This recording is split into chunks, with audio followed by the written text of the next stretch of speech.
G'day guys, it's your old mate Big J here and welcome to another edition of Aussie Boxing Talk. The show literally punches you right between the fucking eyes. And today I've got an interesting one for you. But before that, if you'll notice my new background, I've pissed off the Storm Premier Sing because fuck them, they're a bunch of losers. They've blown not one but two grand finals in a row, so they can get fucked. I'm throwing my Storm membership away. I don't really give a shit anymore. I don't back losers, I only back winners. So,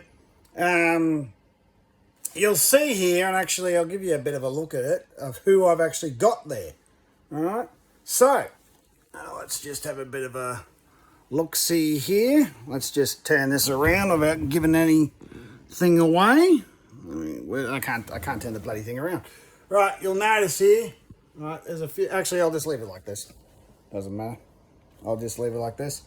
You can see that I've got up in the top, up there in the top right hand corner, that's Evan Korn. He heads up ESPN. Alright. And it was a pleasure working with him for the first and second Cambosis versus Haney fight. Then we've got the legendary Anthony the Man Mundine. Right, absolute pleasure to meet him. What a nice guy he really is. So, then we've got George Cambosis Jr. Right, that was taken at the fight with Lomachenko. Speaking of Loma, there he is right there. Lomachenko, one of the greatest, probably one of the greatest Ukrainian fighters, with the exception of, and there's the Usyk ever coming out of Ukraine. Jeff Horn with our best ever win over Manny Pacquiao. That was taken at Haney Cambosis 1. Billy Dibb, former IBF featherweight champion. That was taken at Parker Opaloo. You can see me there, just barely with Izzy in the background. UFC middleweight champion or light heavyweight champion, and of course me with Joseph Parker and Tyson Fury, at the time the WBC heavyweight champion of the world. So yeah, I've had the pleasure to meet some fantastic people in the boxing world. Thanks for my association to T Street Controversy. We're still doing great things, and what a pleasure it was to meet each and every one of those people. So I've interviewed pretty much all those guys, I think, on the channel. I've spoken to them, and they're all fantastic blokes. But what's today's video? So what's today's video? It's not a rant, it's not a rave, it's actually a bit of a list. I wanted to do this for some unsung heroes of Aussie boxing, because there are some fucking fantastic boxers out there that just don't get the recognition that they deserve. And because of that, it's because they never won a world title. A lot of these guys on this list never won a world title. I think one, maybe two blokes did pick up a IBO belt. But for this list, I want to talk about some of the greatest performances in the ring, or the greatest ever losses in Australian boxing, if that makes sense. I mean, all these guys lost world titles. All these guys lost. All these guys were challengers. So this is no champions losing their belts, or actually with the exception of one fight. So all these guys, did really well. They were real top contenders. They come within a hair's breadth of winning the world title. There's no screw jobs here, so Fennec versus Zuma Nelson #1 won't count because that wasn't a loss, that was a draw. And I think that fight's been done to death. So I wanted to shine some light on some guys that probably don't get the recognition that they got because unfortunately they didn't get it. Some of these guys did go on to win multiple world belts previously or before these fights. One guy, this was his last-ditch effort to pick up a legit title and unfortunately just come short. But most of these guys, some of these guys, unfortunately, it was their one and only shot at a world title, and unfortunately they just didn't get there. But I wanted to share some light on these guys and say, despite the fact you blokes lost, you still made a fucking great effort, and that's what it's about being Australians. It's all about having a crack. So we'll get into it.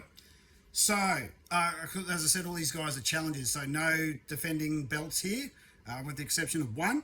And you might actually be surprised if you've watched this channel. You'll probably scratch your head and go, "Really? That one's #1?" If you look at my history of this particular fighter, you'll be shocked to think that I put this bloke at #1. But anyway, we'll start off with Blake Caballero versus Sergey Kovalov for the WBO Light Heavyweight Championship on the 2nd of August of 2014. So previous to this, Blake Caballero, who's a Melbourne-based fighter, I think, won the IBO strap the fight before this, which got him the opportunity to fight Sergey Kovalev. And believe it or not, he actually knocked Sergey Kovalev down in the first round. He actually knocked him down. So this would have been a massive upset, but unfortunately for Blake, after the first knockdown, Kovalev got up, recovered in the second, and beat the absolute piss out of Blake, knocked him down 3 times. The fight was over in 2 rounds. So unfortunately, it didn't go the way that we wanted it for Blake. You know, probably one of the really good domestic fighters that did win an IBO belt, did have a crack at the legit belt, but unfortunately did knock down the champion. But unfortunately, Kovalev got up and just put him in his place. The reason this one's on this list is because he knocked down the champion, and I think that deserves a fair bit. That deserves a tip of the hat, because Sergey Kovalev is no easy beat, and Blake knocked him down. So good on you, Blake. All right. Next is Rick Thornberry versus Sam Opke for the IBF Super Middleweight Champion on March 16th, 2002. Now, this was the fight directly after Mundine defeated, Opke defeated Anthony Mundine. So Rick Thornberry, this was at the end of getting to the end of his career. I think his last fight was actually against Anthony Mundine later in that year of 2002. Rick Thornberry actually went the distance with Sam Opke, which is a pretty good feat in itself, because Mundine, as we know, got knocked out by Sam Opke, who was not a big puncher. But I think the fact that Rick Thornberry, I think he did actually win an IBO title as well.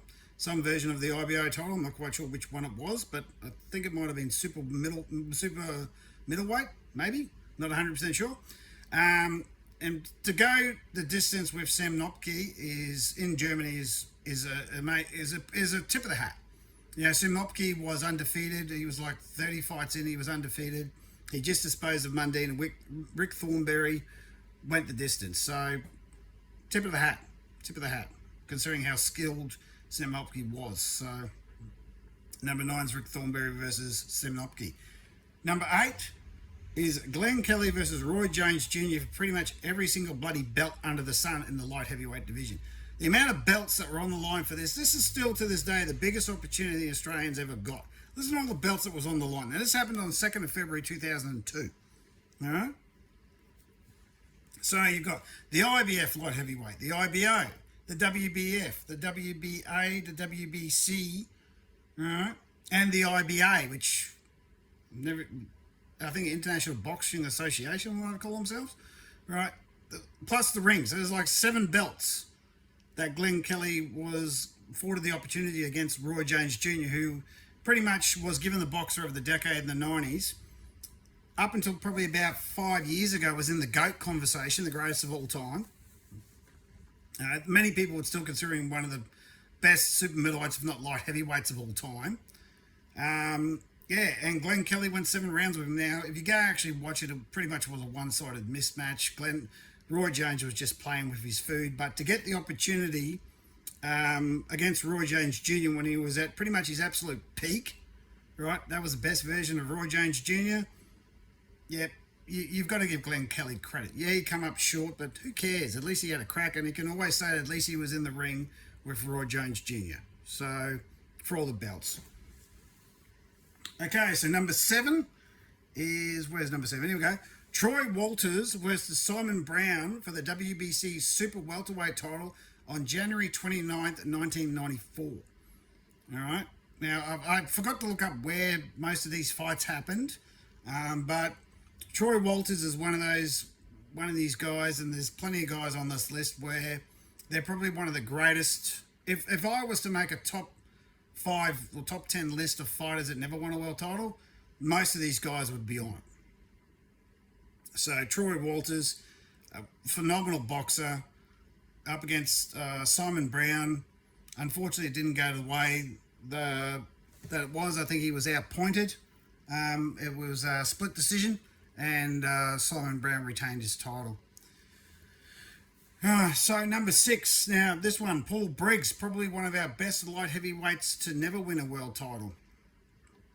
And it's a real shame that Paul Briggs didn't fight Danny Green at light heavyweight when he was at his best. The less said about Paul Briggs, Danny Green in 2010, the better. Yeah, but when Paul was at his peak, he was an absolute beast of a fighter and probably one of the best light heavyweights of all time, never to win a belt. He went up against Tom Adams, I think his name is. Now, this is the second fight, not the first one, because the first one was for a vacant title. I think the second fight was better because Briggs knocked down Thomas in the first round. And he was actually deducted some points, too, for some low blows. It was a very, very close fight. I think this could probably go down as he got a knockdown and he got points taken off him. How did he actually win? So this possibly could have been a bit of a screw job. This is for the WBC light heavyweight title on the 7th of October 2006. I mean, most of these guys are light heavyweights. So Briggs, unfortunately, couldn't get the job done or maybe got shafted out of it. Excuse me. But, to have not one but two cracks at this guy and only lose by split decision is a phenomenal thing. It's really sad that Briggsy didn't get a world title, but he certainly deserved one. I think this is one of probably his best in-ring performances. So, Paul Briggs versus Tom Adams for the WBC light heavyweight title in 2006. Right, number 5. Jason Maloney versus Emmanuel Rodriguez for the IBF Bantamweight title on I think it was a Boxing Super Series. It's 20th of October in 2008. I think it was in Orlando, Florida, this fight. Emmanuel Rodriguez would go on to face Inoue and get destroyed in 2 rounds. And Jason Maloney would actually last 7 against Inoue, so that's something that you've got to consider, that, Rodriguez got knocked out in 2 rounds while Jason Maloney lasted 7. So, very, very close fight for the IBF Bantamweight title. It was 115, 113 to Rodriguez and 115, 113 to Jason Maloney. So, very, very close fight. Jason came within a hair's breadth of winning this fight. Obviously would go on to win the WBO title later in his career. And is going to be fighting on December 6th on the Jai Patai card. But, I think this is probably one of the... you can get within a hair's breadth of winning. This fight could have went either way. So, but Jason did go on to win bigger and better fights. So a pretty good performance there by Jason, even though despite losing. Right, number 4.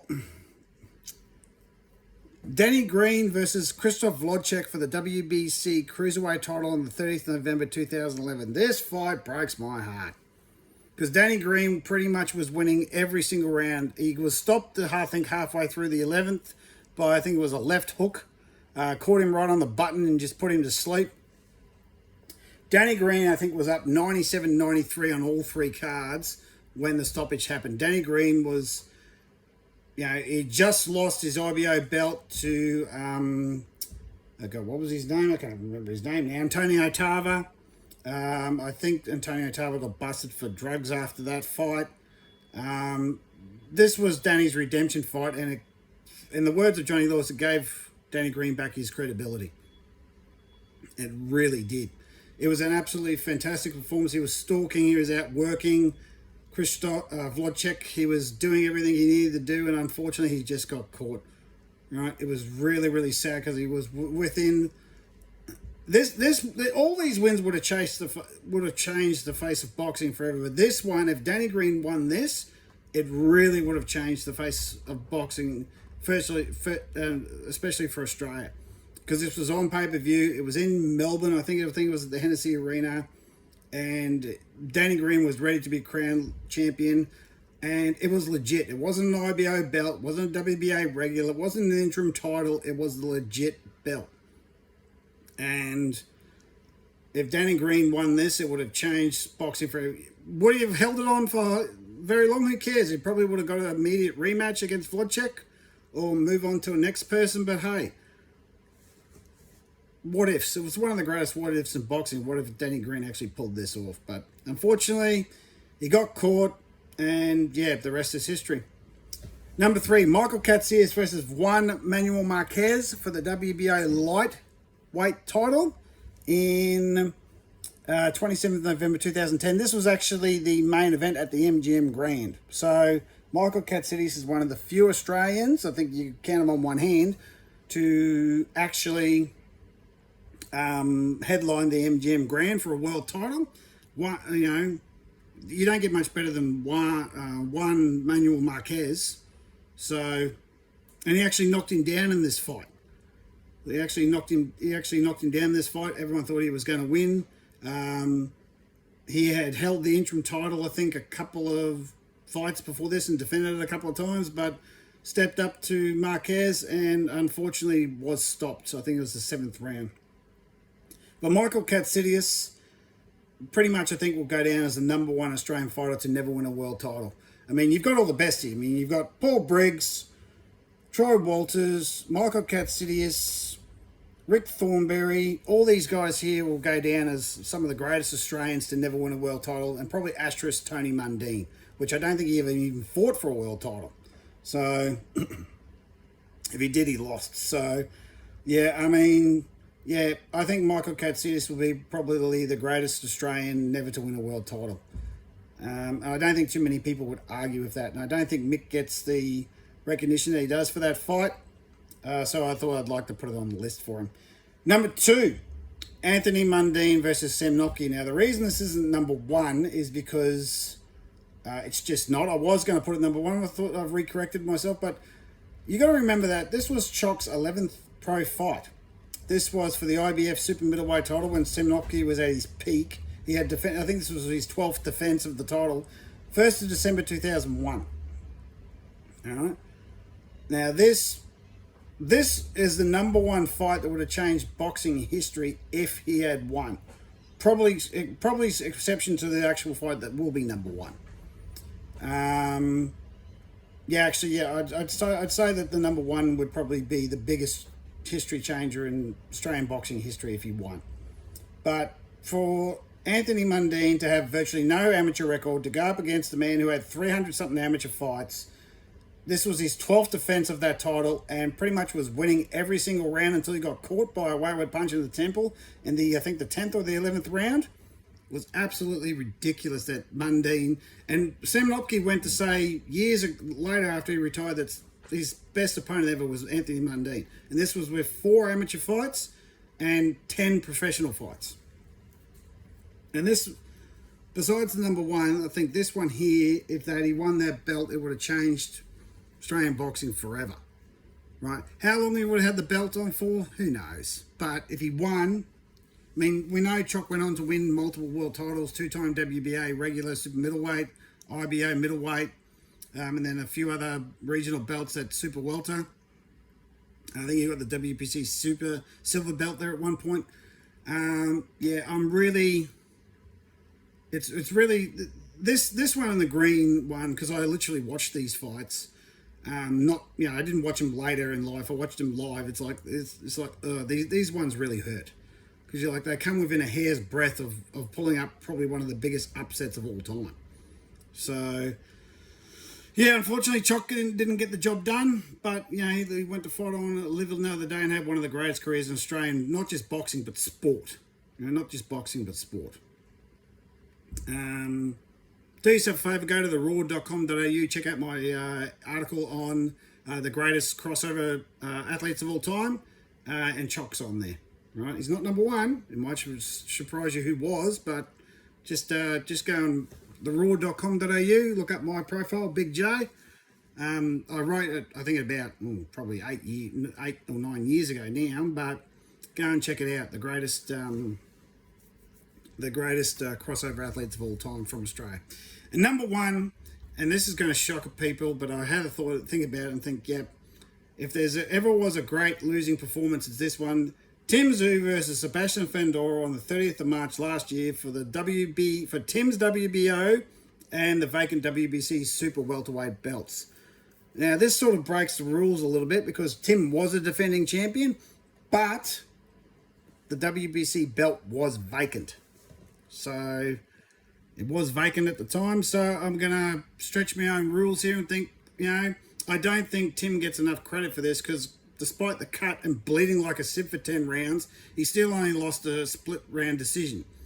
Now, his corner deserves a lot of criticism. His team deserves a lot of criticism for not stopping that fight. They should have stopped it before the fourth and protected the belt. And as Jeff Fenech said, that one move probably cost him $20 million.